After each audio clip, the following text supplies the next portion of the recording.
Okay, we're in Red Cliff Village, and we've discovered that... Fish? And something else. Oh, more fish. Yeah. We've discovered that Red Cliff Village is being attacked every night by a group of undead which sort of come running out of the castle and attack the village. People have been unable to escape because they come out during the day during attempts to flee the village and cut the people down. So they're attempting to, this remaining militia that was left behind, are attempting to mount a defense so they can survive just one more night and then try to break their way into the castle the next day. But they're not in too good a shape right now, so we're going to need to help them out if we're going to go and get a hold of Earl Amon's troops to go and try to fight the Darkspawn. So we have to go and talk to some people and get the defense ready. Tell them to maintain watch. I don't want a surprise attack before the sun goes down. Yes, sir. What should we do until then? Pray, and hope for a miracle. So you're the Great Warden, are you? I heard they all died with the king. That is a fantastic mustache there, bro. Surely you didn't hear that we killed the king. Could be that I did. We aren't gonna turn aside anyone who wants to help, though. Don't take me for being an ingrate or nothing. Well, we do want to help however we can. You can trust us. Name's Murdoch, mayor of what's left of the village, providing we aren't all killed and hauled off to the castle tonight. Have faith, good man. We will defeat this evil together. I hope you're right. I've been trying to hold us together, but it isn't easy. Anyhow, you're here, and they tell me you're in charge. Your voice just changed, but what can I do to help? We need what little armor and weapons we got repaired, and quickly, or half of us will be fighting without either. Owen's the only blacksmith who can do it, but the stubborn fool refuses to even talk. If we're to be ready for tonight, we'll need that crotchety bastard's help. Why does Owen refuse to talk? His daughter, Valena, is one of the Alessa's maids, so he hasn't heard from her since this whole business started. He demanded we attack the castle, break down the gate, and force our way in. I said it was impossible, but he wouldn't listen. He's locked himself in the smithy now. I can't force him to do repairs. He said he'd rather die first. I'll see what I can do. I'd appreciate it. If he doesn't help, he'll die like the rest of us. What good will that do anyone then? He has more work for us to do as well. Have you spoken to Owen? Is he not the most stubborn fool you've ever met? Is there anything else I can do? We could use some extra bodies. Having a veteran like Dwin in the militia would help a lot, but he flat out refuses. Tell me about Dwin. He's a trader, a dwarf, lives near the lake. Locked himself up in his home with some of his workers, he has. Says he doesn't need any of us. We could use somebody with his fighting experience, but he won't come out. I want to discuss something else. Shouldn't you be trying to reason with Owen? I have some questions. Oh? Ask away. Why have you been stationed here? We're the last defenders of them folks in the Chantry. The women, elderly, and the children. They're the ones we need to protect. No matter what happens, we can't let them evil things in there. If they die, the village is done. Tell me about what's happening here. Don't rightly know. We heard the Arl was sick and getting worse, but after a while we heard nothing at all. A few folks went up to the castle to see what was going on. They couldn't get in. Nobody was there, not a soul. And then those horrid creatures attacked the village. They were everywhere, people dying. It was awful. Good thing Bantegan was here. Do you know anything about Earl Amon's illness? No. I know the Alessa sent the knights out for a cure. You can ask Sir Perth about it. He was one of them. I want to discuss something else. Shouldn't you be trying to reason with Owen? I'll go talk to him then. Don't drink with him. That's how he sucks you in. Just my luck, our success hinges on the most foolish drunk of a smith ever to grace the Maker's lands. Okay, we got some approval from Liliana because of that. We will find the smith up, was he this way? You're such a handsome dog. I think that every time I look at you. Okay. This is Cecily. I lived with her after my mother died. Had a dog. A small one, bred to fit under the arm and in the lap. What did you name it? Oh, yes. Bonbon. Oh, Bonbon was a terror. He would hide, you know, when he saw you coming. And then he would attack your ankles. Rather sharp teeth in the ankles. Very painful. He attacked me once. Latched onto my leg. I thought it was a diseased rat and kicked. Bonbon flew across the room and over the baluster. He survived. But he never came near me after that. What kind of story is that to tell? Jeez. No, this isn't it.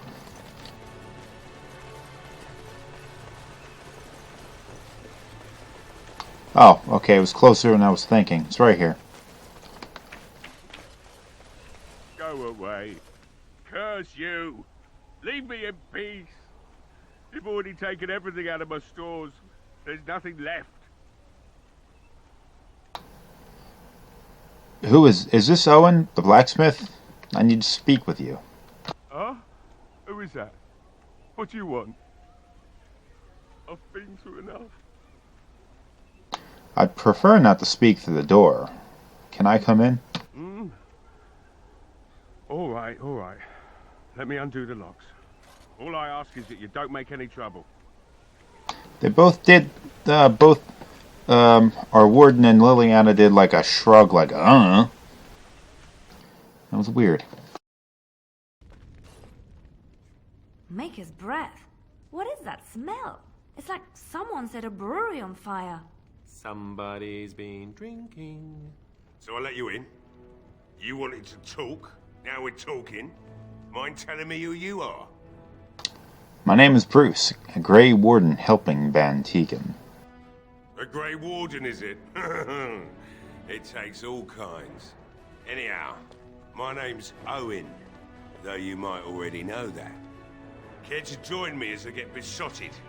Or is there something in particular you wanted? So the smithy is closed. Look around. The militia took everything they could use. I could start up the forge again, but I won't, since Murdoch won't listen to me. Are you sure you won't help me out? If you mean you want me to smith something for you, then no. But feel free to take whatever's left. Don't suppose it matters much anymore. The militia couldn't have taken everything. Why should I help Murdoch when he won't help me? My girl, Velena, is one of the Alessa's maids, and she's trapped up there in the castle, but the mayor won't send anyone for her. She's been my life since my wife passed on 2 years ago. Now she's dead, or soon to be. I don't care what happens to me or the village, or anyone! I will rescue your daughter. It'd do me the world of good to think maybe someone like you could go in and find her. Provided any of us live through the night. What about the militia? They need your help. If you look for Velena, I'll reopen the smithy and make some repairs for the militia. I can do that much. I'll do my best. Not good enough. Murdoch said the same damn thing, and I didn't believe him either. I want a promise. Promise me that you'll look for her. That you'll bring her back to me if you can. and no one can get into the castle right now. Eventually, they'll want to seek out the Arl and our lesser. And when they do, you go in and bring my Velena to me. I promise you, I'll find her. I'll accept that. It's something to hope for, at least. Right then. It seems I have some work to do relighting the forge, and I suppose I'll have to find some iron. Maybe at the mill. Oh, Murdoch just better send his men here as soon as possible if I'm gonna get to all these repairs and get them done by nightfall. If you need anything done, well, just let me know. I've got a lot to do now, so you'll have to excuse me. Okay, we got some approval from Liliana there, and we got this guy's... he's gonna start fixing the armor and crap for the soldiers. I must admit, it feels good to be up and doing something finally. There's no way I'm sobering up before morning, however. Nice to see you have some purpose. I've you to thank for that, stranger. Just do what you've promised, and it will have been worthwhile. Let's talk business. Right. I haven't got much, obviously, but I'll do whatever I can for you. Let's see what he's got here. Oh, gray iron. I want a tier 3 longsword, but that seems to be a bit of a tall order right now. I could go with this war axe, but no, it doesn't have any strength modifiers. I also have to consider the possibility that I'm going to start needing to equip some of the other characters with armor. Now, somebody like Morrigan, who is a mage, you really want to avoid putting armor on a mage as much as possible, because a mage is extremely dependent on their ability to call upon their mana, or in the case of any other character they would call it stamina. Equipping heavy armor, or any armor at all, decreases that stamina or mana pool. So, a mage like Morrigan, I have to be careful not to put on maybe even any armor. Just use regular clothing, and try to keep that as up to date as possible. That guy didn't really have any leather armor, but I'm looking for leather armor so I can start equipping Liliana with that stuff. While our main warden here, as well as Alistair and Sten,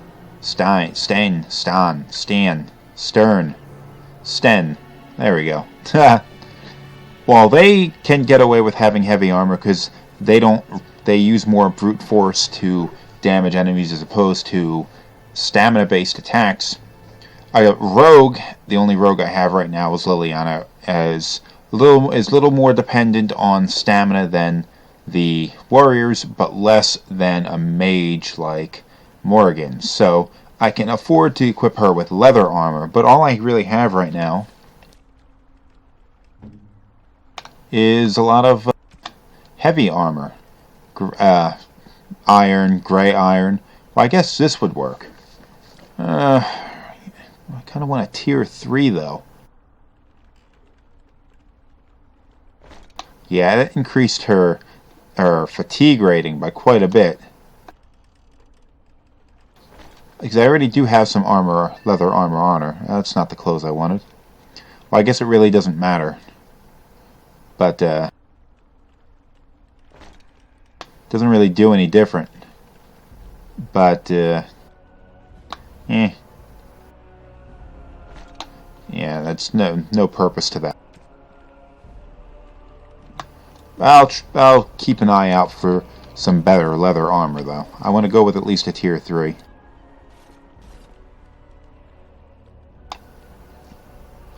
Knocking on the door. Hello? There, she did it again. Shrugging. Lock picking. Prick the lock on the door. It's jammed. Break the damn thing open. There we goes.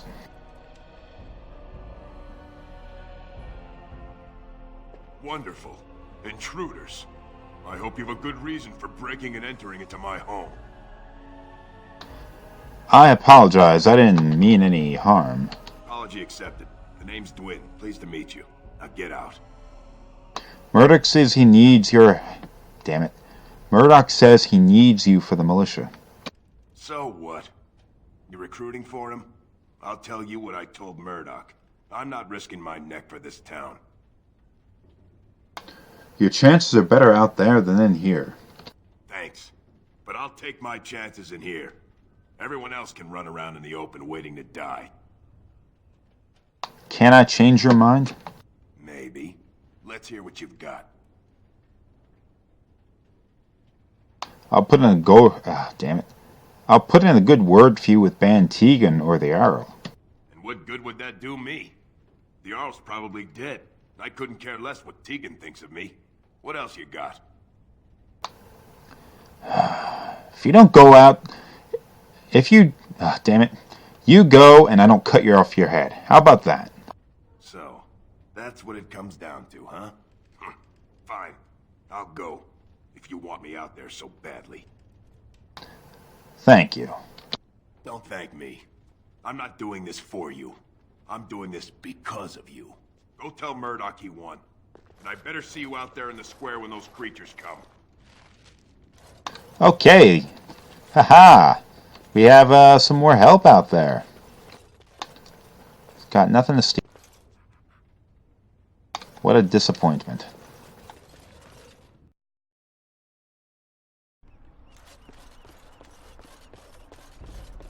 Okay, we have rallied up all of the help that the militia needs. Stop fidgeting. Well, it looks like Owen's finally doing the repairs we need. The damn fool is falling over drunk and still manages to make smithying look easy. Good enough, I say. I'll inform Bantegan the militia is ready to fight. We'll give those bastards a welcome they won't soon forget.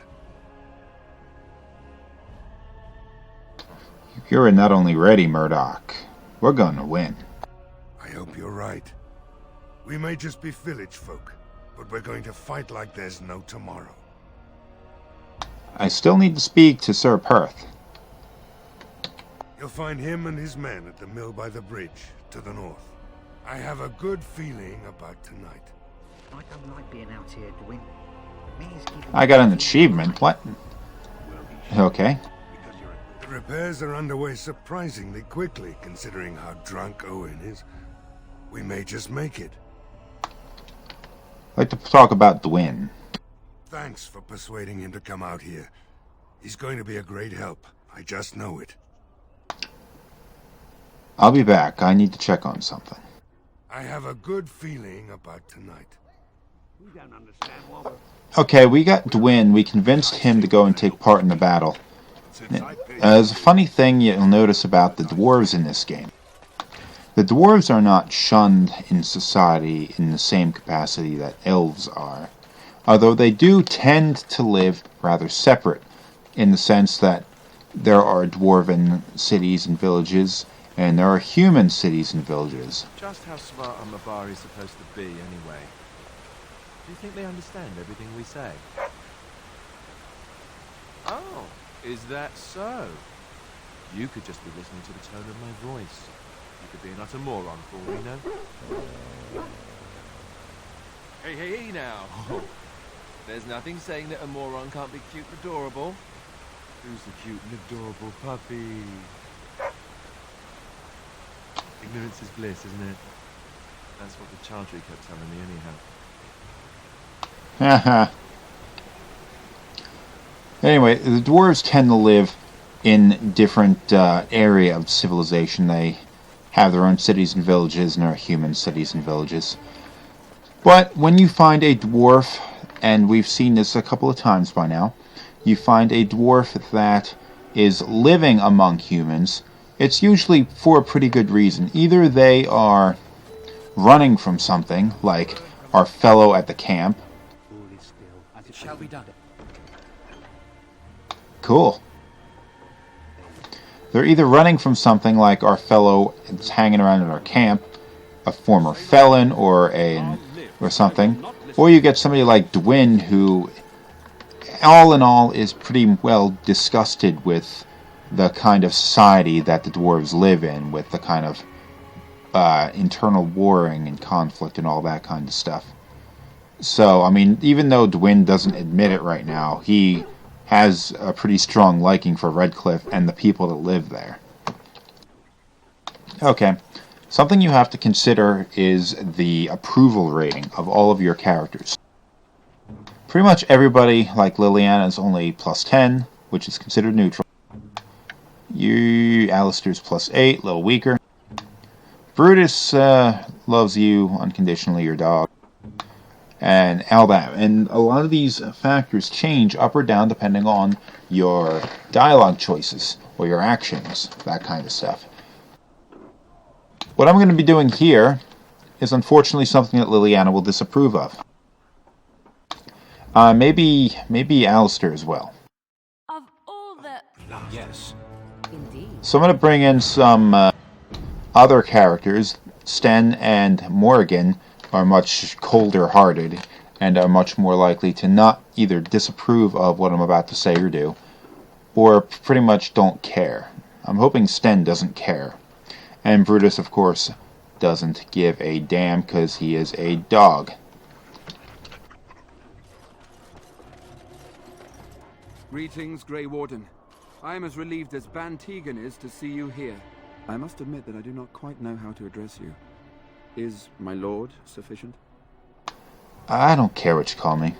I am Sir Perth, until recently in direct service of Arl Eamon of Redcliffe. For now my charge is defending the village from these evil assaults. Would that I had chosen not to seek out the urn of sacred ashes. Perhaps I would have fended off whatever evil befell the castle, or perhaps I would be dead. Ah well, with the Grey Warden aiding our defense, perhaps all is not lost. Is there anything I can do to help? We have sufficient armor and weapons, but my knights are too few to stand against the monsters without assistance. Perhaps you could approach Mother Hannah in the Chantry for some holy protection against these evil creatures. Otherwise, I do not know what else you could provide beyond your own talents. We're as prepared for the onslaught as we could possibly be, all things considered. Is there anything else you need? No, nothing comes to mind. If you have not spoken to the Mayor, Murdoch, you should. His militia is far more in need of aid than we are. Carry on. As you wish, Grey Warden. Make a watch over you.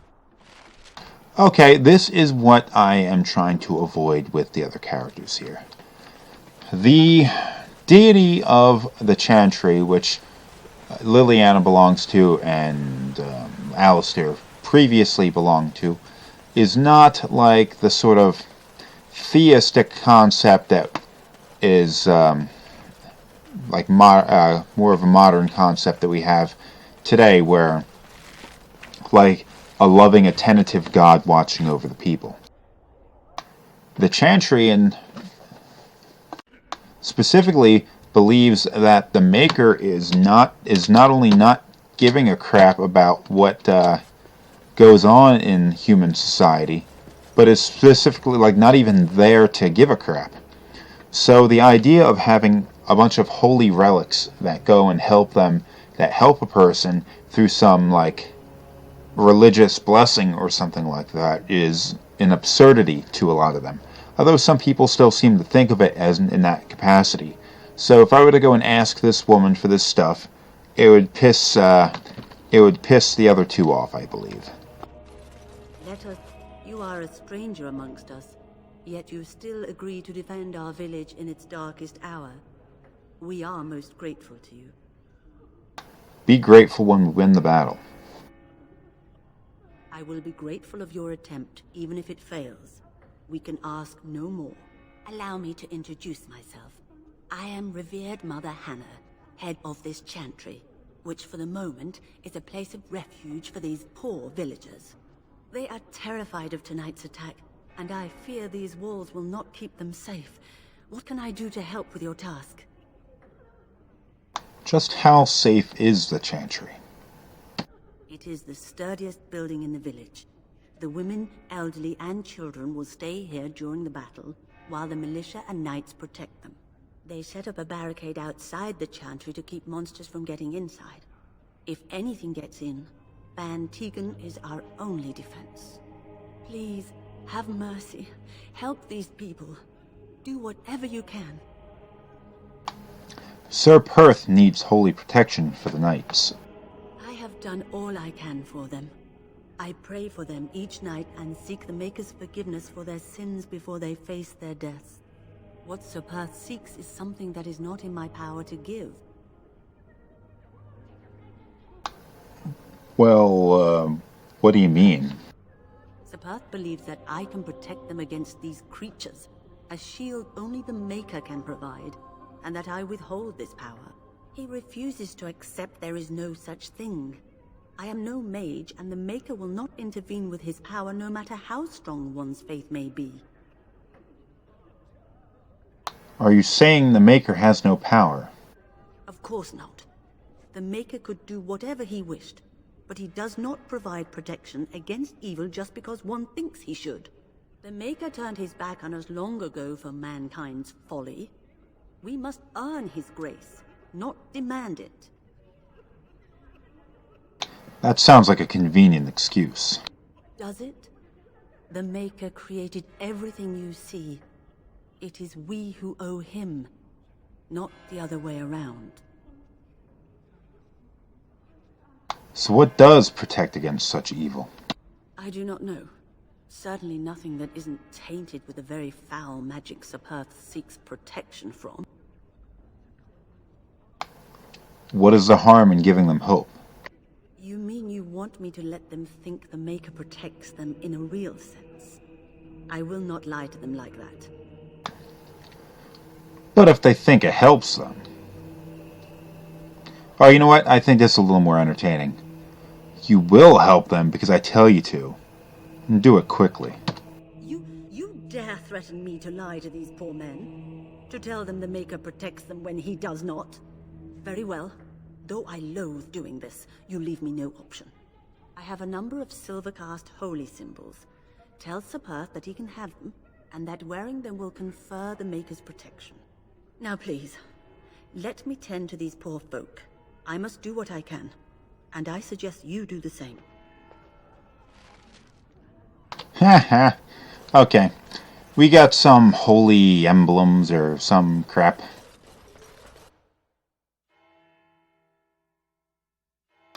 Some stuff that will do absolutely nothing to help them, but psychologically that kind of stuff can really help a person out. Confidence can go a long way to helping a person doing something physical if they think that they have some sort of divine protection or intervention that's helping them out that could, well, raise their morale at the very least.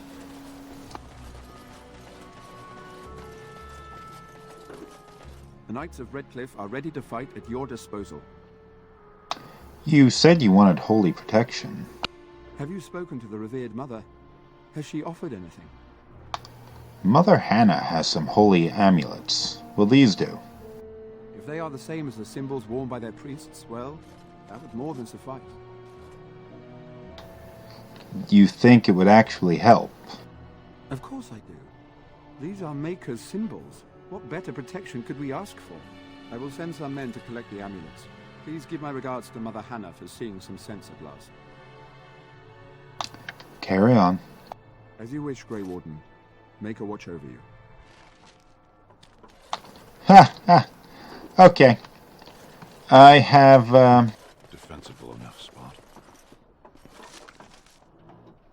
Ooh, I got a new shield. The defense doesn't really increase because it's a wooden shield instead of a metal shield. I'll take it. I wonder who can use that. I don't want to go with a... Well, anyway, I gotta end the episode, and I may just take a little bit of a trip through the village, picking up some crap that I missed earlier. So I'll cut the camera off, and I will return here later. Okay, all I have to do is click this. I could do this with either Murdoch or Perth. So I'm just going to do it right here, and I'll end the episode and pick it up at the beginning of the battle. So, half an hour episode is in the bag.